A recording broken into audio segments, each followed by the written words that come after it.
Hi friends, welcome to Aadya Akira channel. పిల్లలలో వచ్చే loose motions control కావడానికి సగ్గుబియ్యం జావా ఎలా ప్రిపేర్ చేయాలో నేను ఇప్పుడు మీతో షేర్ చేసుకుంటానండి. ముందుగా సగ్గుబియ్యంను తీసుకొని 2 స్పూన్ల సగ్గుబియ్యాన్ని ఒక 3-4 అవర్స్ నానబెట్టాలండి. అవి నానాక స్టవ్ వెలిగించి ఒక గిన్నెలో మనం వాటర్ని హీట్ చేయాలి. తర్వాత సగ్గు బియ్యాన్ని ఇట్లా చేతితో నలిపితే అవి మెత్తగా అవుతాయి. ఎందుకంటే పిల్లలు కొందరు అలానే తినడానికి ఇష్టపడరు కదా, కొద్దిగా స్మాష్ చేస్తే జావా లాగా అయిపోద్ది కాబట్టి అలా కొద్దిగా స్మాష్ చేస్తున్నాను నేనైతే.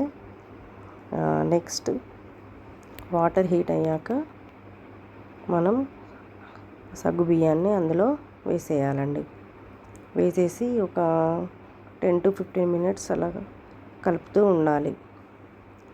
పిల్లలు ఇలా ఇష్టంగా తినరు కాబట్టి నేనైతే షుగర్ యాడ్ చేస్తానండి. షుగర్ యాడ్ చేయడం వల్ల వాళ్ళు స్వీట్నెస్తో తినడానికి ఇష్టపడతారు. ఈ సగ్గుబియ్యం జావా వల్ల పిల్లల డైజెషన్ అనేది మంచిగా జరుగుతుంది. నెక్స్ట్ ఇది మన బాడీలోని హీట్ని కూడా తగ్గిస్తుంది, చల్లదనాన్ని ఇస్తుంది. లూజ్ మోషన్స్ అనేవి ఒక 2-3 డేస్లో కంట్రోల్ అవుతాయండి. డైలీ ఒక 2-3 టైమ్స్ అలా ఇస్తూ ఉండాలి.